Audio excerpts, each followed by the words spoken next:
자, 요한계시록의 이제 하반 끝 부분을 우리가 좀 다루는데요. 오늘 이 요한계시록 19장을 읽었습니다. 앞부분을 읽었고요. 17장, 18장은 로마에 관한 메시지예요. 근데 로마라고 얘기하지 않고 바벨론이라고 표현이 되었습니다. 은유죠. 왜냐하면 핍박시키기 때문에 로마가 핍박한다고 로마에 대해서 직접적으로 로마의 패망을 얘기하면 큰일 나잖아요. 그러니까 이제 요한계시록은 상징적인 것들이 많이 있습니다. 자, 바벨론 큰 성 그렇게 비유를 했습니다. 때로는 음녀라고 하기도 하고요, 용이라고도 표현합니다. 이 바벨론은 역사 속에 사라졌지만 여전히 하나님의 백성들을 압제하는 세력으로 역사 속에 계속해서 존재합니다. 그래서 어떻게 보면 오늘 시대의 이 세속사회 안으로 들어가 보면 이 바벨론의 시스템이 돌아가고 있어요. 그 안에는 뭐냐면 탐욕과 그리고 우상숭배로 가득하 있습니다. 그래서 하나님의 백성들을 끊임없이 미혹하고 배교의 길을 걸어가도록 압박하고 유혹하고, 그래서 우리가 선택을 해야 되죠. 이 바벨론을 따라갈 건가 아니면 저항할 것인가. 내가 이 바벨론의 포로가 될 것이냐 아니면 내가 하나님의 백성의 아이덴티티를 지키며 살아갈 것인가. 아마 이게 우리의 세상을 살아가면서 끊임없이 우리가 겪는 딜레마이기도 하고 또 우리에게 용기가 필요한 부분입니다. 안타깝게도 소아시아의 교회들은 7교회 중에 5교회는 이미 바벨론이 교회 안으로 밀고 들어왔습니다. 그래서 교회의 역사 속에 언제나 바벨론은 교회를 따라다녔고, 그래서 오늘날도 마찬가지 세속화된 교회, 세속화된 신자는 세상의 포로가 되어 있는 것이죠. 명목상의 그리스도인이고 실제로는 세상의 포로가 된 백성들이 많습니다. 자, 바빌론 시대의 살 길은 뭐냐? 예배입니다. 누구를 섬길 것인가? 우리는 단순히 바벨론과 싸워 때로는 도피해서만이 문제가 해결되는 것은 아닙니다. 결국은 이 바벨론과의 싸움에는 예배 전쟁, 누구를 섬길 것인가? 1세기에 당시 그리스도인들은 로마 황제 숭배를 강요당했습니다. 로마의 황제를 숭배하지 않고 살 길이 별로 없었어요. 왜냐하면 모든 사회 구석구석의 시스템 안에, 문화 안에, 거래들 안에, 뭐 하나 물건을 사고 파는 행위들 안에 이 로마의 황제를 숭배하는 것과 연결이 되어 있었습니다. 그런 면에서 예배의 전쟁이죠. 누구를 예배할 것인가, 누구를 섬길 것인가. 황제 숭배를 거부하는 순간 투옥과 순교를 당했습니다. 그리고 숭배하지 않고는 일상생활이 불가능했습니다. 그럼에도 불구하고 초대교회 성도들은 예배의 생명을 걸었습니다. 오늘날 같이 이렇게 공개적으로 또 누구나 자유롭게 예배를 드릴 수 있는 시대가 아니었습니다. 1세기 그리스도인들은 예배를 드릴 때마다 조마조마했습니다. 가슴을 태웠습니다. 왜냐하면 예배를 드리는 현장이 로마 당국에 발각되는 순간 투옥을 당하기도 하고 때로는 생명을 잃을 수도 있는 그 시대. 그럼에도 불구하고 그들은 예배를 포기하지 않았습니다. 생명을 걸고 예배를 드렸던 것이죠. 여러분, 오늘날도 마찬가지입니다. 예배를 정말 사수하기 위해서 때로는 대가를 지불할 때가 많습니다. 어떤 분은 남편의 지독한 반대에도 불구하고 교회에 오신 분들이 계세요. 아주 중요한 일들을 미루고 때로는 가게 문을 닫고 사업의 중요한 미팅을 미루고 몸이 불편함에도 불구하고 먼 거리에서 버스를 몇 번 갈아타고 오신 분들도 이 자리에 계세요. 이 단 한 번의 예배를 위하여 많은 대가를 지불하고 오신 분들이 많습니다. 자, 왜 그렇게 예배를 드려야 하는가? 그 예배의 가치를 알고 있기 때문에. 예배의 가치를 아는 사람들은 예배를 위해 모든 것을 겁니다. 마리아가 그의 삶의 전부라고 할 만한 값비싼 향료 옥합을 깨뜨렸던 이유는 그가 섬겨야 할 분이 누구인가를 알았기 때문입니다. 예배를 모르는 사람들에게는 예배야말로 낭비처럼 보입니다. 그래서 마르돈 바하라고 하는 분이 한 예배에 대한 정의가 거룩한 낭비라고 했습니다. 자, 요한계시록의 핵심의 주제는 예배입니다. 계시록 안에 예배라는 단어가 상당히 많이 나오는데요, 약 20회 이상 나옵니다. 그리고 종종 짐승을 예배하는, 그러나 예배라고 말하기보다는 반예배의 행위도 있습니다. 이 짐승은 악을 대변하는 것이죠. 자, 예배는 우리의 중심의 문제입니다. 예배는 예수 그리스도에게 집중하게 하죠. 그래서 이제 19장을 오면 예배, 성전으로 하나님의 백성들이 돌아와 예배하는 장면으로 시작이 됩니다. 그동안 하나님의 진노의 포도주의 대접이 땅에 쏟아 부어졌습니다. 그래서 그 18장 끝날 지점에 바벨론은 무너져 폐허가 됩니다. 무너지지 않을 것 같았던 바벨론이 무너지고 이제 음녀의 이야기도 끝이 납니다. 그리고 성도들이 어린 양의 잔치에 초대되어 모여오는 장면이 19장의 시작입니다. 이 19장은 예배요 어린 양의 승리에 대한 찬양입니다. 악인에 대한 심판과 함께 터져나오는 함성이 들려지죠.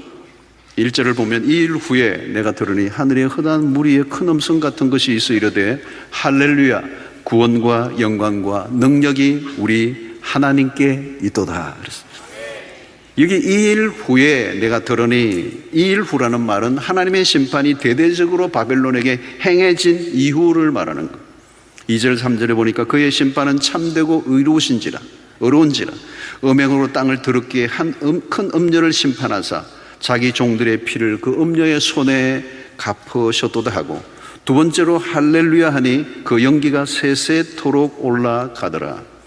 그 연기가 세세토록 올라가더라. 심판의 음녀에 대한 심판, 그 연기가 올라간다는 말은 심판이 이미 끝났음을 말하고 이제 찬양할 시간이 왔다는 겁니다. 4절에 보니까 또 24장로와 네 생물이 엎드려 보좌에 앉으신 하나님께 경배하여 이르되 아멘 할렐루야 하니.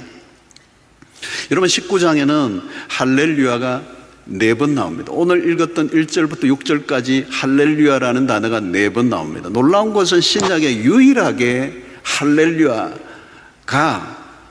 4번밖에 안 나오는데 계시록에서 19장 안에서만 4번 나옵니다. 여러분 할렐루야는 히브리어입니다. 할렐은 찬양하라, 루는 너희들, 야는 하나님을 말합니다. 그러니까 너희들의 하나님을 찬양하라. 신약 성경에서 유일하게 할렐루야가 언급되는 곳. 여러분 우리는 할렐루야를 의미 없이 남발할 때가 있습니다. 여러분 이 할렐루야 말로 어마어마한 메시지죠. 할렐루야는 핸델의 메시아에서 할렐루야 합창에 영감을 준 부분이기도 합니다. 우리 신자들이 너무 습관적으로 이 할렐루야라는, 어떤 분은 바둑 두다가 잡아먹으면서도 할렐루야 그러면서 탁구 치면서 또 한 게임 또 이겼다고 할렐루야 그러는데, 여러분 그렇게 쉽게 함부로 의미 없이 내뱉기에는 너무도 중요한 말씀이죠. 자, 여러분 우리가 예배할 분이 누구이신가인 것입니다. 창세기부터 요한계시록까지 예배를 강조합니다. 하나님이 누구이신가를 알면 예배자가 될 수밖에 없습니다. 유대 우상숭배는 언제 나타나죠? 하나님에 대한 무지에서.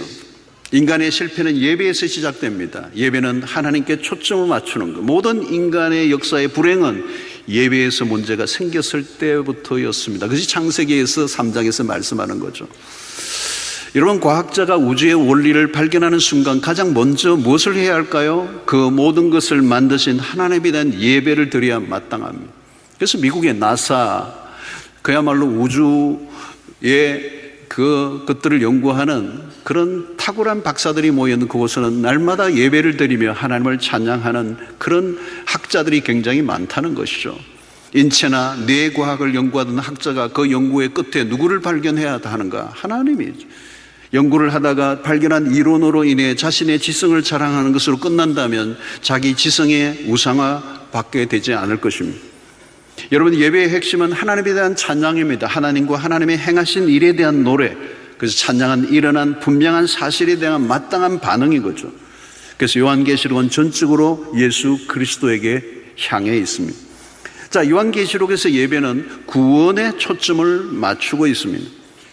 7장 10절로 12절을 보면 큰 소리로 외쳐 이르되 구원하심이 보좌에 앉으신 우리 하나님과 어린 양에게 있도다 하니 모든 천사가 보좌와 장로들과 내 생물의 주위에 서 있다가 보좌 앞에 엎드려 얼굴을 대고 하나님께 경배하여 이르되 아멘. 찬송과 영광과 지혜와 감사와 존귀와 권능과 힘이 우리 하나님께 세세토록 있을지어다. 아멘 하더라. 여러분, 누가 예배하는 것입니까? 구원받은 백성입니다. 구원하심이 보좌에 앉으신 우리 하나님과 어린 양에게 있도다 말씀합니다. 여러분, 하나님은 구원의 하나님이십니다. 계시록이 왜 어린 양을 강조합니까? 구원과 연결되어 있기 때문입니다. 찬양의 가사는 분명합니다. 구원하심이 보좌에 앉으신 하나님과 어린 양에게 있도다. 여러분, 구원은 우리가 이루어낼 수 있는 게 아닙니다. 자력으로 만들어낼 수 있는 게 아니에요. 구원은 전적으로 하나님의 편에서 우리에게 허락하신 것입니다. 우리가 이 찬양을 들어야 합니다. 구원하심이 보좌에 앉으신 하나님과 어린 양에게 있습니다. 도무지 구원을 받을 수 없는 인간이 어떻게 구원을 얻을 수 있었는가를 알면 그때 찬양이 터지게 되어 있는 것입니다. 구원은 하나님이 시작하셨고 하나님이 이루신 것입니다. 하나님의 구원은 그냥 이루어진 것이 아니죠. 전적으로 하나님의 지혜와 권능으로 이루어진 일입니다. 그래서 인류의 역사에 가장 강력한 사건이 있다면 바로 이 구원의 사건입니다. 하나님의 아들을 세상에 보내시고 육체로 죽기까지 하신 이 사건이야말로 하나님의 편에서 가장 강력한 사건이요, 그리고 이 사건을 통하여 우리를 죄와 죽음으로부터 해방시켜 주신 이 사건은 이 세상에 어떤 것보다도 어떤 것과 견줄 수 없는 큰 사건이요, 위대한 사건이 아닐 수가 없습니다. 여러분, 병이 낫고 암으로 치유되는 것과 차원이 다른 겁니다. 구원보다 더 큰 선물이 없고 구원보다 더 큰 승리가 없고 구원보다 더 큰 완성이 없습니다. 여러분, 무엇을 성취한들 구원을 받지 못했다면 그게 무슨 성취겠습니까? 아무리 세상적으로 성공했다 할지라도 구원을 얻지 못했다면 아무것도 의미가 없어요, 여러분. 장례식을 치를 때마다 날마다 마지막 확인하는 게 뭘까요, 여러분? 돈이 얼마나 있느냐, 얼마나 출세를 하셨느냐, 세상에서 어떤 걸 누렸느냐를 묻지 않습니다. 당신 구원을 받았습니까? 여러분, 예수께서 십자가상에서 테텔레스타이 다 이루었다, 십자가를 통해 구원을 완성하신 것에 대한 선포였습니다. 하나님의 지혜와 능력이 농축되어 나타난 것이 십자가 부활 사건, 나에게 주어진 구원이 결코 우연이 아니라는 것, 그리고 그 구원이 얼마나 광대한 것인가를 알면 알수록 찬양은 더 뜨거워지게 되죠. 우리가 받은 구원보다 더 큰 은혜와 축복은 없습니다. 여러분, 몸이 병들어 망가져 본 사람들은 그 고통으로부터 벗어난 기쁨은 말로도 알 수가 없어요. 우리의 삶이 이전에 그렇습니다. 구원의 바깥에 살았을 때 우리의 삶은 마치 바벨론에 끌려온 포로와 같았습니다. 하나님과 단절된 삶이 가져오는 고통이 무엇인가를 알았어요. 그래서 이스라엘 백성들은 바벨론의 그발강가에 앉아 시온을 바라보며 눈물을 흘렸습니다.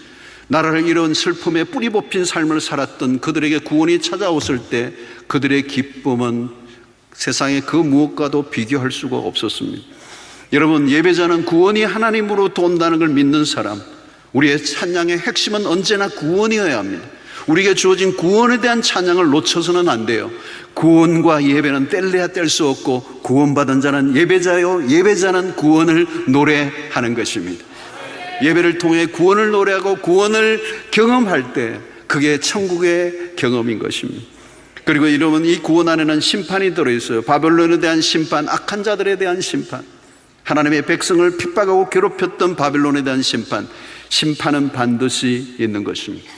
사랑하는 성도로, 우리가 세상을 살아가다 보면 힘들어질 때가 언제예요, 여러분? 너무도 하나님의 백성으로서 억울한 일들, 원통한 일을 당할 때, 세상이 공의롭지 않을 때, 세상이 거꾸로 돌아가는 것 같은 느낌을 받을 때, 믿음으로 살았는데 더 손해가 올 때, 불이익을 경험할 때, 세상 속의 구조적인 악과 모순 덩어리를 경험할 때, 법은 멀고 주먹은 가까운 일들이 일어날 때, 신앙생활을 너무도 잘한다고 열심을 최선을 다했는데 안타까운 사건을 맞이할 때, 내 마음대로 되지 않고 오히려 악인이 잘 먹고 잘 사는 공평해 보이지 않는 세상을 살아갈 때 성도들의 마음이 답답하고 때로는 원통하고 답답할 때가 있어요. 그러나 여러분, 기억하십시오. 마지막 날 하나님의 심판이 있습니다. 하나님은 심판으로 모든 것을 깔끔하게 정리해 주시는 분입니다. 하나님은 성실하시고 정직하신 재판장이 되시고 그분의 공의의 추는 정확합니다. 우리의 모든 억울함으로부터, 우리의 모든 불의로부터 구원해 내시는 하나님. 하나님은 모든 악을 멸하시는 분이시고 우리가 가졌던 모든 의문들이 다 풀리는 날이 오게 될 것입니다. 여러분, 환난 가운데 있던 성도들에게 주어진 구원으로 인한 감격은 억제하기 힘들어요. 모든 저주에서, 모든 불법으로부터 자유롭게 하시는 구원하심이 보좌에 앉으신 어린 양께 있도다. 이 승리에 대한 찬양이 마지막 날 우리의 귀에 들려지게 될 것입니다. 여러분, 예배는 승리에 대한 감격입니다. 그래서 오늘 6절에 보니까 또 내가 들으니 흐단 무리의 염성과도 같고 많은 물소리와도 같고 큰 우레소리와도 같은 소리로 이르되 할렐루야, 우리 주 하나님 곧 전능하신 이가 통치하시도다. 그랬어요. 여러분, 요한계시록은 최종적 승리를 선포합니다. 마지막 7째 대접이 쏟아지며 세상의 도성들이 멸망하고 하나님의 맹렬한 진노와 포도주 잔이 큰 성 바벨론 위에 부어집니다. 음료로 상징되던 세력이 어린 양과 교회를 혹독하게 핍박했던 그 세력들이 마침내 망하게 되어 있다는 거죠. 1절을 다시 보면, 그래서 2일 후에 내가 들으니 하늘에 흐단 무리의 큰 음성 같은 것이 있어 이르되 할렐루야. 바로 2일 후에 노래가 터져 나옵니다. 그래서 요한계시록 6장부터 18장까지는 계속 하나님의 심판에 대한 메시지들이에요. 그 심판들이 끝이 난 이후에 무슨 일이 일어나는가? 우리가 마지막 날에 기대하는 장면, 노래소리가 우렁차게 터져 나오는데 하늘에 흐단 무리의 큰 음성 같은 소리가 난다는 거예요. 그러면서 그 소리가 뭐예요? 구원과 영광과 능력이 우리 하나님께 있도다 그랬어요. 포악한 바빌론은 하나님에 의해 철저히 심판을 받고, 그리고 악하고 음란한 세속무명의 상징이었던 이 바벨론은 이제 완전히 무너지는, 그리고 하나님의 진노가 맹렬하게 부어질 때 견딜 수 있는 것은 하나도 없고 마침내 온 땅에 하나님의 통치가 드러나고 대역전극이 펼쳐지면서 모든 만물과 피조물과 천사와 백성과 방언과 족속들이 하나님을 찬양하는데 그 소리가 많은 물소리 같고, 그리고 우레소리와 같이 터져나오는 노래가 일어나게 되는 것입니다. 사랑하는 성도 여러분, 언제 찬양이 터지는 겁니까? 대역전극으로 승리하는 순간이에요. 여러분, 프로야구의 결승전에 아슬아슬하게 지고 있다가 9회 말에 홈런을 치고 극적 승리를 우리 편이 거둘 때의 기쁨이 얼마나 큽니까? 여러분, 사직운동장 야구장을 가보셨습니까? 저도 한 번 딱 가봤습니다. 여기 유별나잖아요. 부산에 이 야구 팬들이 얼마나 유별나요. 그냥 까만 봉지를 쓰고 그냥 얼마나 열렬히 그 마지막 막판 승리를 거두었을 때 환호성이 얼마나 커요. 여러분, 그것보다 더 큰 환호가 어떤 것일까요? 오랫동안 법정 싸움을 하고 대법원까지 올라가서 최종적인 승리를 거둘 때 그 기쁨이 얼마나 크겠어요. 여러분, 2002년 월드컵 4강전에 들어갔을 때 대한민국이 뒤집어졌어요. 대한민국, 오 필성 코리아, 짝짝짝짝짝짝 얼마나 대단했어요. 그때 저는 호주에 있었습니다. 그런데 호주 교민들도 다 뒤집어졌습니다. 문제는 우리 아이들도 마찬가지예요. 우리 아이들은 그 호주에서 자라나가지고 영어만 하고 한국말도 좀 못하고 자기들은 호주 사람이라고 생각했는데 대한민국이 4강에 들어가니까 다시 그들이 대한민국이 되어버렸어요. 그래가지고 뭐 어디서 태극기를 구했는지 태극기를 흔들고, 어떤 애들은 그냥 그걸 덮고 자고 완전히 열광을 했어요. 그때의 기쁨, 그죠? 기쁨. 대한민국이 기쁨의 극치를 경험했어요. 여러분, 그것보다 더 큰 기쁨이 뭔지 아세요? 전쟁에서 승리를 거두고 돌아올 때의 기쁨.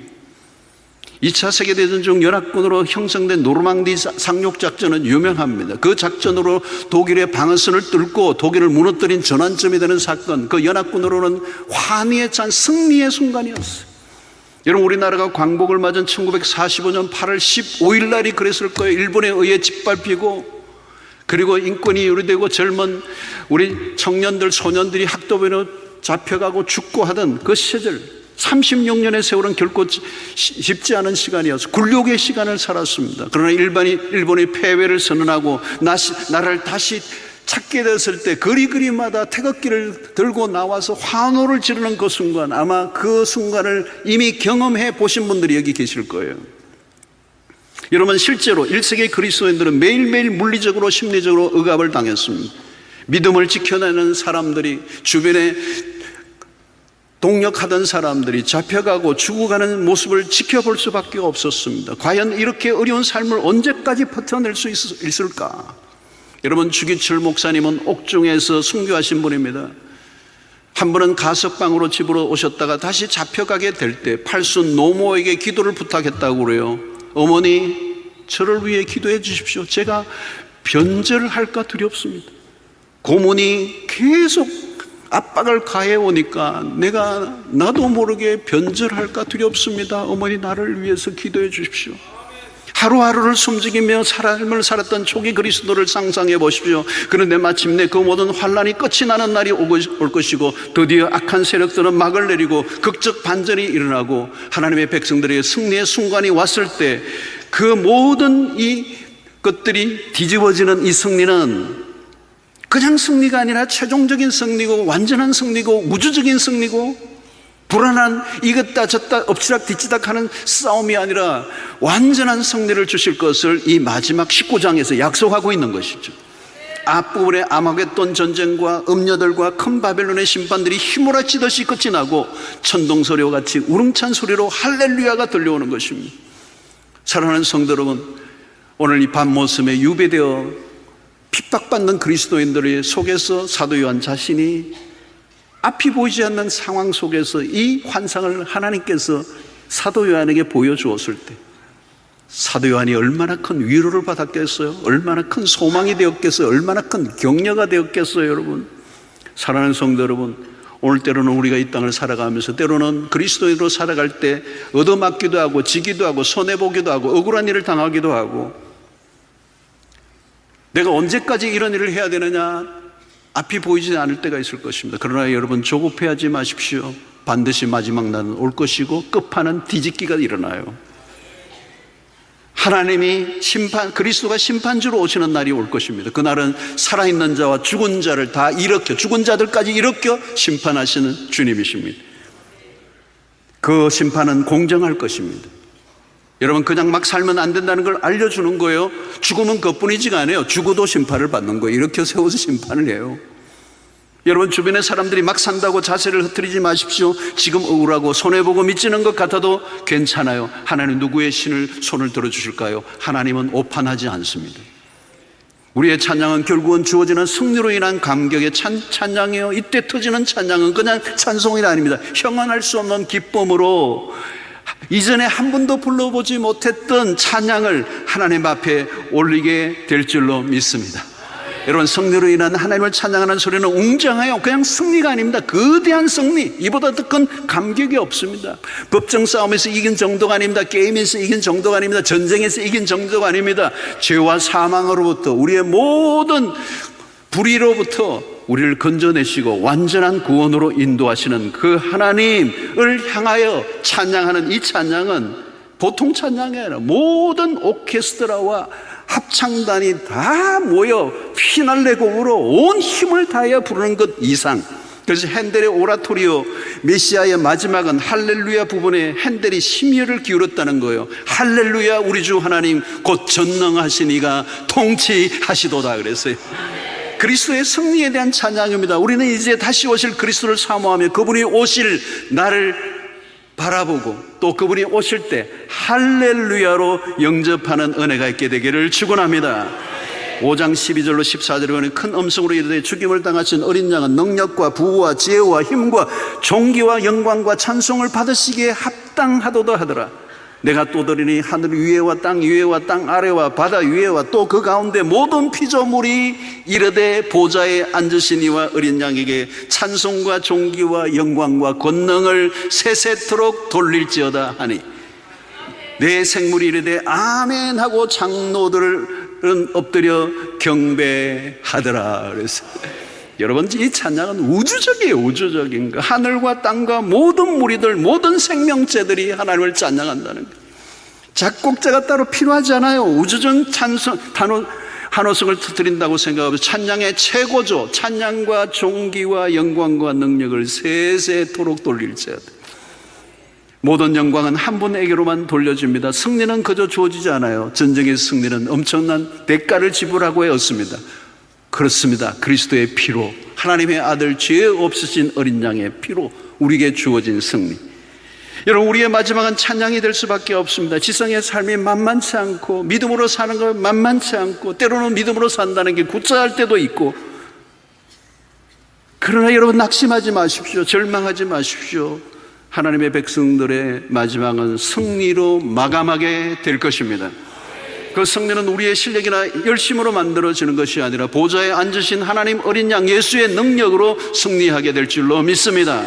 이 보장된 승리를 믿음으로 바라보시고 마지막 날에 주어질 승리가 여러분의 승리가 되시기를 바랍니다.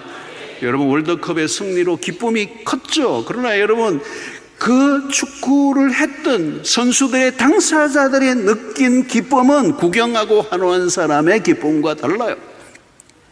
중요한 것은 마지막 날에 주어질 그 승리가 나의 승리가 되어야 될 줄로 믿습니다. 그래서 그 기쁨과 감격을 주님과 함께 누릴 수 있는 그 일에 여러분 성도들 한 번도 예외 없이 누릴 수 있게 되기를 축원합니다. 오늘 하나님을 향한 예배와 찬송은 홀로가 아니죠. 수많은 무리들의 큰 음성입니다. 상상이 안 돼요. 1절을 다시 보면, 이 일 후에 내가 들으니 하늘에 허다한 무리의 큰 음성 같은 것이 있어 이르되 할렐루야, 구원과 영광과 능력이 우리 하나님께 있도다. 천사들, 지상의 모든 성도들을 예뻐하는 흰옷 입은 24장로들, 셀 수 없는 모든 족속과 방언들이 신랑 되신 예수를 찬양합니다. 큰 음성 같은 소리, 그 많은 물소리와 큰 우리소리와 같다고 그랬습니다. 여러분, 나이아가라 폭포에 가면 그 나이아가라 소리가, 그 폭포 소리가 어마어마해요. 그래서 어떤 썰에는 그런 게 있어요. 천둥 소리와 같은 소리가 난다. 그래서 나이아가라고 하는 표현을 했다고 그래요. 엄청난 소리죠. 근데 여러분, 마지막 날 하나님의 백성들이 찬양하는 소리는 그것과 비교가 안 돼요. 경이로운, 한 번도 들어보지 못했던 찬양을 하나님의 백성들이 드리게 되고, 하늘 위에 땅 아래 바다 아래 모든 것들이 다 하나님을 찬양하는 거예요. 여러분, 유명한 조지 히필드가 있습니다. 부흥의 시대의 넓은 광장에 모여있는 청중들을 향하여 설교하는데, 그 광장에 오늘과 같이 이렇게 도시화되고 건물이 있고 이런 시대가 아니기 때문에 넓은 광장에 언덕 위에서 조지 히필드가 설교를 해요. 그때는 마이크가 없는 시대, 스피커가 없어요. 그러니까 육성으로만 설교하는데 이 목소리가 워낙 또 큰가 봐요.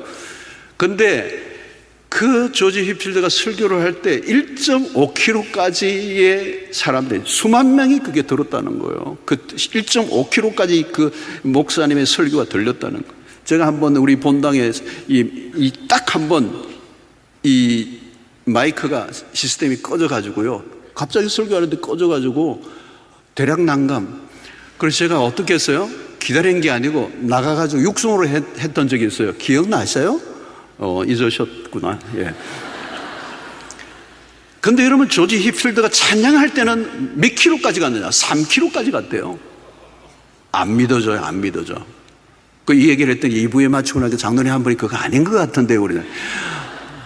장로님이 안 믿으시더라고요. 근데 이게 여러분 기록에 남아 있어요. 찬양할 때 온 힘을 다했어요. 이 득음을 한 사람들의 소리는 좀 또 다르죠, 여러분? 그죠? 어마어마하게 퍼져나가는. 여러분, 마지막 날 하나님의 백성의 찬양은 우리가 지금까지 들어왔던 소리와는 차원이 다른 거예요. 여러분, 오늘 본당에도요, 한 5천 명이 앉아있는데 이 본당에 모든 사람들이 배에 힘을 넣고 복식 호흡으로 내 영혼의 모든 것을 끌어올려서 같이 찬양을 하면 아마 이게 무슨 일이 날지 몰라요.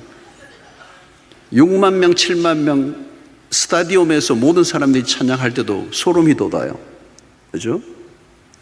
근데 이 마지막 날에 성도와 천사와 천상과 모든 피조세계, 모든 민족과 방언과 모든 입술이 주를 찬양하는데 뭘 보고요? 하나님의 영광을 직관한다고 그러죠. 직관. 바로 앞에서 목도할 때. 그걸 영어로는 어썸이라는 표현을 많이 써요. 그냥 감당할 수 없는 환희와 경이로움에 빠져서 그분을 찬양하는, 그 찬양에 여러분들 모두가 동참할 수 있게 되기를 축원합니다. 하나님을 예배하는 그날이 바로 어린 양과 혼인을 하는 것으로 비유하고 있죠. 7절에 보니까 우리가 즐거워하고 크게 기뻐하며 그의 영광을 돌리세 어린 양의 혼인 기약이 이르렀고 그의 아내가 자신을 준비하였으므로. 여러분, 마지막 날 드리는 예배는 우리의 기쁨이 최고조에 이릅니다. 이보다 더 큰 기쁨이 없어요. 세상에 가장 기쁜 날이면서 가장 귀중한 날이 결혼식장이죠. 여러분, 결혼식장의 웃음소리는 다른 거죠. 큽니다, 여러분. 그때보다 행복한 순간이 없어요.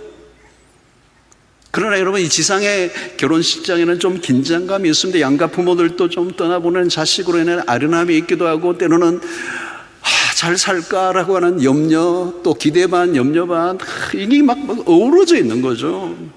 뭐 좋은 사람은 신랑 신부 두 사람밖에 없고 주변의 사람들 염려가 있어요, 사실은. 모든 게 다 좋고 좋겠지만 결혼식이 끝나면 그때부터 어려운 순간들이 기다리고 있잖아요. 결혼식은 그냥 결혼의 출발점이에요. 갈 길이 멀어요. 가정을 이루어 산다는 게 얼마나 어려워요.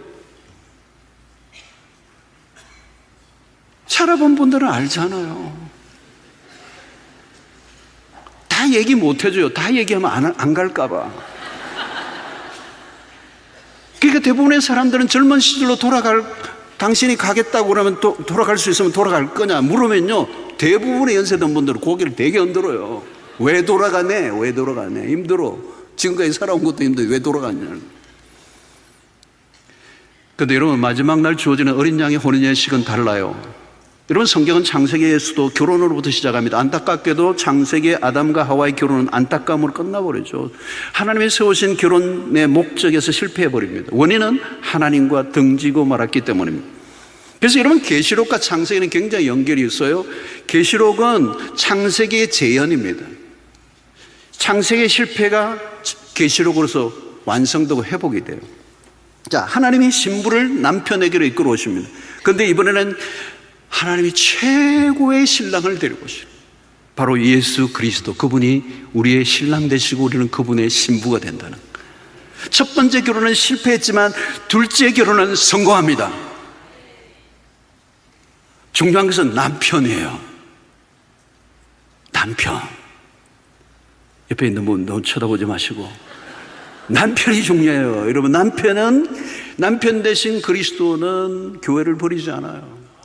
우리의 남편 그리스도는 실패하지 않습니다. 우리는 그리스도로 인해 의의 옷을 입고 그 주님은 우리를 아름답다고 여겨주세요. 주님은 최고의 신랑이십니다. 영적 신부가 된 교회를 위해 친히 온몸을 들여 희생의 제물이 되셨습니다. 모든 걸 그분이 책임지시고 신부를 맞아주십니다. 여러분, 신부에게는 신랑이 중요해요. 그리스도를 신랑으로 맞이한 신부된 그의 백성은 이제 다른 것 없어요. 그리스도와 함께 영원한 생명을 누리는 것. 더 이상 고생 끝, 낙심과 절망의 끝, 더 이상 고통 없어. 저주와 거리가 멀어요. 모든 것 다 통과하고 난 이유이기 때문에 신랑 예수, 우리의 왕 되신 주님과 함께 영원히 아름답게 살아갈 날만 앞에 기다리고 있는 것이, 우리의 신랑 되신 그리스도는 누구이십니까? 그분을 기대하시기를 바랍니다. 그 신랑은 우리에게 다가오시는데 백마를 타고 와요. 11절에 보니까 또 내가 하늘이 열린 것을 보니 보라, 백마와 그것을 탄 자가 있으니 그 이름은 충신과 진실이라. 그가 공의로 심판하며 싸우더라. 다시 오실 그리스도는 어떻게 오신다고요? 하늘이 열리고 그곳에서 백마를 타고 오신대. 백마는 승리의 상징, 원수를 무찌르고 이미 승리하신 분, 그의 이름은 충신이고 진실이라. 거짓이었고 진실하신 분이고 믿을 만한 그분은 공의로 세상을 심판하신. 그래서 그분이 우리의 인생의 마지막 해피엔딩을 맺으시는데, 그 해피엔딩은 우리의 실력이 아니라 그리스도의 능력 때문이라. 모든 것은 그리스도로 인해 주어진 것입니다. 우리의 싸움이 아니라 그리스도의 싸움이기 때문에 넉넉히 승리한다는 겁니다. 거짓과 악은 완전히 멸망을 당하고 우리에게 주어지는 모든 선물과 축복은 우리 신랑 되신 그리스도 때문에 주어진다는 것. 신랑이신 그리스도가 누리는 모든 혜택을 신부인 우리도 함께 누리게 된다는 거죠. 사랑하는 성도 여러분, 바벨론의 이야기도 끝이 나고 이제 음녀의 이야기도 끝이 나고 이제 신부가 등장합니다. 그리스도의 신부인 성도들의 초점은 오직 신랑 그리스도에게 있습니다. 그분이 오셔야 혼인 예식이 벌어지고, 그분이 오셔야 우리의 삶의 모든 실패와 굴욕과 비극과 저주가 끝이 나고 우리를 온전한 길로 인도해 주시는 것입니다. 첫사람 아담은 하와를 온전히 이끌어주지 못했어. 그러나 예수님은 우리를 책임지십니다. 그 신랑이 오시면 모든 것은 정리됩니다. 그분은 우리의 상처와 허물을 들추어내는 분이 아니라 덮어주고 치유하시는 분. 신부는 신랑을 잘 만나면 돼요. 예수는 우리의 최고의 신랑이 되십니다. 우리가 부족해도 그리스도로 인하여 채워지고 그분으로 인하여 온전해지게 될 것입니다. 그리스도가 오시면 그때 우리는 온전해지고 그리스도만으로 충분한 삶을 산다는 것이죠. 여러분, 이 혼인 예식이 끝이 아닙니다. 새로운 시작입니다. 주님이 만들어 놓으신 거처에서 신랑이신 예수와 친밀한 교제 가운데 영원히 사는 복이 천국인 줄로 믿습니다. 여러분, 이 세상에 살면서 우리는 완전하다는 단어를 우리는 경험해 보지 못해서 무엇이 완전하죠? 아름답다는 것도 우리는 진짜 아름다움이 뭔지를 몰라요. 우리는 사랑이라는 것, 기쁨이라는 것, 그 원형을 우리는 경험해 본 적이 없어요. 그러나 신랑 예수 그리스도가 오시면 이게 완전한 것이구나. 이게 아름다운 것이구나. 이게 사랑이구나. 이게 기쁨이구나. 그 원형을 경험하는 은혜가 있게 될 것입니다. 여러분, 우리가 지상에 사는 동안에 우리가 원하는 대로 돌아가지 않아도 여러분, 낙심하고 절망하지 마십시오. 요한계시록을 통하여 위로와 소망을 넘치게 부어주십니다. 밤모섬에 유배되어 있던 요한은 이 지상에서 마지막 일어날 라스트 씬을 환상 가운데 보여주신 것을 바라보며 주님 맞이할 그날을 기대하며 오늘 주어진 환난을 능히 이긴 하나님의 사람으로 살게 되었습니다. 사랑하는 성도 여러분, 우리도 마지막 날 주님을 맞이할 때 공중의 혼인 예식에 퍼져나갈 찬송, 그 어떤 것과도 비교할 수 없는 그 순간에 여러분들 모두가 초대받고 주님의 앞에 예배하며 찬양하는 은혜를 누릴 수 있게 되기를 축원합니다. 자, 오늘 19장에서 우리가 놓치지 말아야 할 단어는 할렐루야와 아멘이라는 단어입니다. 여러분, 실패자들은 결코 할렐루야를 외칠 수가 없습니다. 할렐루야는 승리의 환호입니다. 하나님은 찬양받기에 합당하신 분이십니다. 나에게 지금 어떤 일이 일어났다 할지라도, 때로는 내가 이해할 수 없는, 때로는 절망적인 사건이 일어났다 할지라도 우리는 언제나 할렐루야를 외칠 수 있어야 합니다. 그분은 찬양받기에 합당하신 분입니다. 때로는 내 삶에 위기와 어려움과 절망적인 사건이 왔다 할지라도 우리의 입술에 할렐루야를 외칠 수 있다면 그분은 그 일을 통하여, 때로는 남들이 말하는 불행이라고 말하는, 비극이라고 말하는 그 일을 통해서도 하나님은 당신의 이름을 드러내시고 영광을 받으시게 될 것을 믿습니다. 할렐루야 하는 거죠, 여러분. 여러분, 아멘이 뭡니까? 아멘은 그렇게 될 것을 믿습니다예요. 그래서 할렐루야와 아멘은 붙어 다녀야 돼요. 그래서 여러분, 한 사람이 할렐루야 그러면 한 사람이 그렇게 될 줄로 믿습니다. 하나님께 영광을 돌립니다. 그렇게 될 줄로 믿습니다. 아멘, 할렐루야, 할렐루야, 아멘이 일어나게 되기를 축원합니다. 여러분, 옆에 분에게 한번 인사합시다. 한 분이 할렐루야 하면 한 분이 아멘으로 하다 봅시다. 할렐루야.